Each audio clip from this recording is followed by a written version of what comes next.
શું તમે નોંધ્યું છે આપણા આસપાસના વિસ્તારમાં પશુ પક્ષી ધીરે ધીરે વિલુપ્ત થઈ રહ્યા છે? માનવ પ્રવૃત્તિઓના કારણે દર વર્ષે હજારો જીવો સંકટમાં આવી રહ્યા છે. ક્યારેક રેગિસ્તાનની શાન હવે અસ્તિત્વ માટેની લડત લડી રહ્યા છે. છેલ્લા 10 વર્ષમાં 37% ઊંટો ઘટી ગયા છે. ભારતમાં 1.53 કરોડ આવારા કૂતરા માર્ગ અકસ્માતો અને બીમારીઓના કારણે દર વર્ષે હજારોની સંખ્યામાં મૃત્યુ પામી રહ્યા છે. શું તમે જાણો છો પોલ્ટ્રી ઉદ્યોગમાં દર વર્ષે 335 કરોડ પક્ષીઓના માંસના ઉપભોગ માટે મારવામાં આવી રહ્યા છે? અંધવિશ્વાસ અને તંત્ર મંત્રના કારણે ઘુવડનો શિકાર થઈ રહ્યો છે, જેના કારણે વર્તમાન કાળમાં ઘુવડની પ્રજાતિ સંકટમાં આવી ગઈ છે. હવે બદલાવનો સમય આવી ગયો છે. તે માટે સુરત, ગુજરાત વિશ્વ વિસ્તારમાં આવેલ નેચર ક્લબ સુરત દ્વારા પશુ પક્ષીઓની સાત સંભાળ, દેખરેખ, રેસ્ક્યુ વર્ષોથી કરતા આવી રહ્યા છે. મારું નામ કૌશિક પટેલ છે અને હું નેચર ક્લબ સુરતમાં છેલ્લા 10 વર્ષથી જોબ કરું છું. નેચર ક્લબ સુરત એમ તો 1985થી એન્વાયરમેન્ટ અને એજ્યુકેશન અને રેસ્ક્યુ વર્ક માટે જાણીતું છે. સુરતના અલગ અલગ વિસ્તારોમાં જઈને અમે રેસ્ક્યુ કરીએ છીએ અને ત્યાંથી અહીંયા લાવીએ છીએ. આ અમારું શેલ્ટર છે આખું, જેની અંદર બધા એનિમલ્સની અલગ અલગ એક ફેસિલિટીઝ આપવામાં આવી છે. પર્ટિક્યુલર એક સ્ટેપ વાઇઝ એને સેટઅપ કરવામાં આવે છે.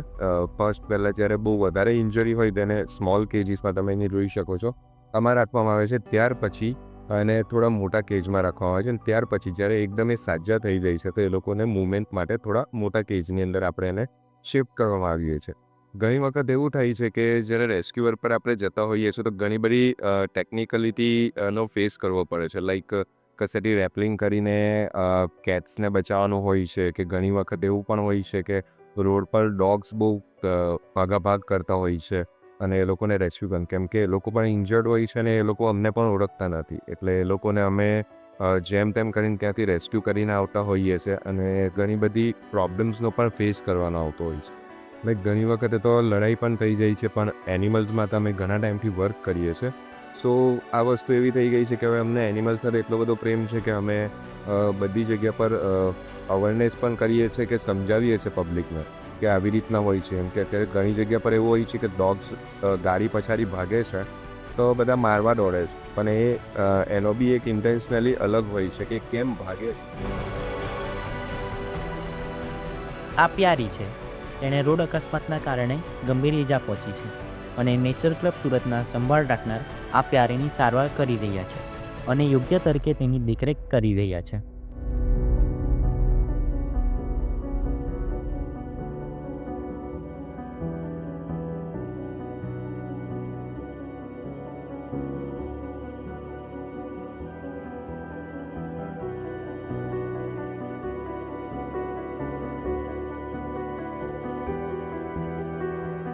આ કેમલનું નામ છે ઉસ્તાદ.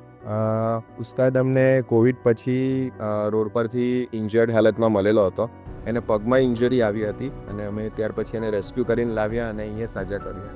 તમને કેમલની વાત કરું તો કોવિડના ટાઈમની અંદર ડુમસમાં ઘણા બધા ઓનર્સ એમના કેમલને રાઈડ કરાવતા હતા.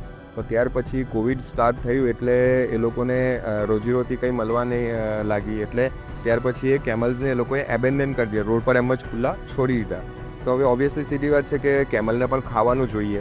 તો જ્યારે પણ એ ખાવા માટે કશે ઝાડ પર કે કશે ગમે ત્યાં એ લોકો પોતાનું ફેસ ઉપર લેતા હતા તો એ લોકોની ફેસ પાસે જે દોરી હોય એ ફસાઈ જતી હતી અને ત્યાર પછી એ ફસાઈ જાય એના લીધે એ લોકો જબરજસ્તી છોડવા માટે ત્યાં ફોર્સ કરે, એના લીધે કેમલના પૂરા નોઝ આખા કપાઈ ગયા હતા.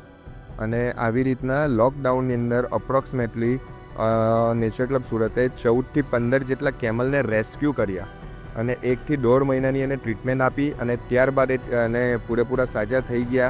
ત્યાર પછી એ લોકોને ડીસા પાંજરાપોળની અંદર એ લોકોને શિફ્ટ કરવામાં આવ્યા અને ત્યાર પછી આ એક કેમલને અમે રાખ્યો છે કે એ લોકો પ્રોપર સિચ્યુએશન એક્ઝેક્ટલી એ લોકોની સાથે શું થઈ છે એ સમજાવવા માટે.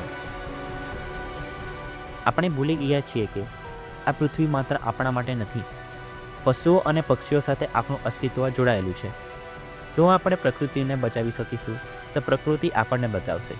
જો આપણે હવે પગલું નહીં લઈએ તો આવનારી પેઢી આ નિર્દોષ જીવોને ફક્ત તસવીરોમાં જ જોઈ શકશે.